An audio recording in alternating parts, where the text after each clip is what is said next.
ఈ ప్రపంచం క్రొత్తగా ప్రారంభమైనప్పుడు దేవుడు ఒక అందమైన తోటను సృష్టించాడు. ఆ తోట పేరు ఏదెను తోట. ఆ తోటలో రంగురంగుల పూలు, రుచికరమైన ఫలాలు, ముద్దు ముద్దుగా పాడే పక్షులు ఉండేవి. చాలా ప్రశాంతంగా, ఆనందంగా ఉండే ఆ తోటలో దేవుడు ఆదాము, అవ్వ అనే ఇద్దరిని సృష్టించాడు. వాళ్ళు తోటలో జంతువులతో మాట్లాడుతూ, చెట్ల నీడలో విశ్రాంతి తీసుకుంటూ, తీయని ఫలాలు తింటూ సంతోషంగా జీవించేవారు. ఈ తోటలో ఒక ప్రత్యేకమైన చెట్టు ఉంది, జీవవృక్షం అని పిలిచే చెట్టు. దేవుడు వారికి ఒక్కటే చెప్పాడు, ఈ చెట్టు ఫలాన్ని తినకూడదు అని.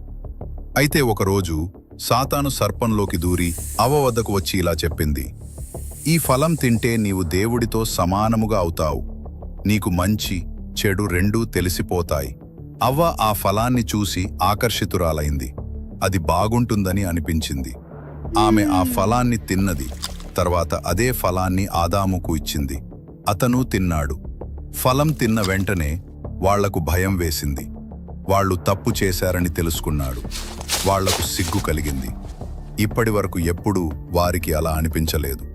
దేవుడు వారిని పిలిచినప్పుడు సిగ్గుతో పొదల చాటున దాక్కున్నారు. ఆయన చెప్పిన మాటను విననందుకు దేవుడు చాలా బాధపడ్డాడు. దేవుడు వారిని కారణం అడిగినప్పుడు వారు ఒకరి మీద ఇంకొకరు నిందలు వేసుకుంటూ వచ్చారు. అప్పుడు దేవుడు ఆదామును బట్టి ప్రతి పురుషుడు కష్టపడితే కాని ఫలం రాదు అని, అవ్వను బట్టి ప్రతి స్త్రీ ప్రసవ వేదనను అనుభవిస్తుంది అని, సర్పము పొట్టతో ప్రాకుచు మట్టి తినునట్లు మరియు స్త్రీ సంతానము సర్ప సంతానము వైరము కలిగి జీవిస్తారు అని శపిస్తాడు. దేవుడు వారిని ఏదెను తోట నుండి బయటకు పంపించాడు. ఆదాము, అవ్వ తోటను విడిచిపెట్టి బయటకొచ్చారు. బయట ప్రపంచం చాలా కష్టంగా అనిపిస్తుంది.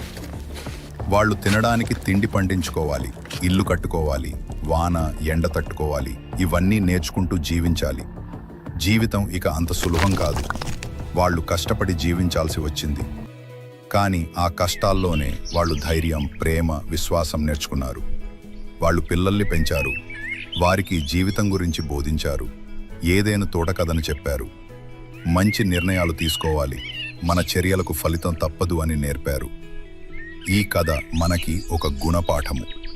దేవుడిచ్చిన మాటలు మన జీవితానికి మార్గదర్శకం. తప్పులు చేసిన వాటి నుంచి పాఠాలు నేర్చుకొని ముందుకు పోవాలి.